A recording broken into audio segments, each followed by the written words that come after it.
చాలా మంది చేతులకు కానీ మెడలో కానీ మొలకి కానీ తాయెత్తులు కట్టుకుంటూ ఉంటారు. ఎప్పుడైనా చూసారా మీరు?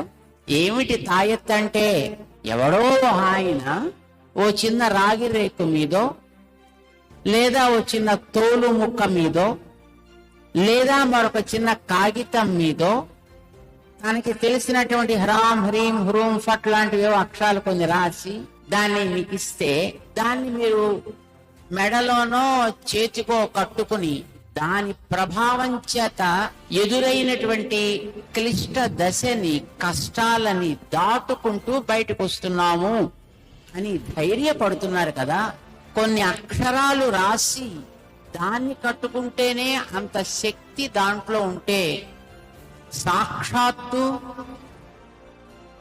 బ్రహ్మసూత్రాలని రచించినటువంటి వేదవ్యాసుడు లాంటి మహనీయులు అందించిన అక్షరామ్నాయమే అది. అదంతా ఒక చోట ఒక గ్రంథంగా ఉంటే దానికి ఉండేటటువంటి పవర్ ఎంత, అది మన చేతిలో పట్టుకుంటే ఎంత శక్తిని మనకి ఇస్తుంది.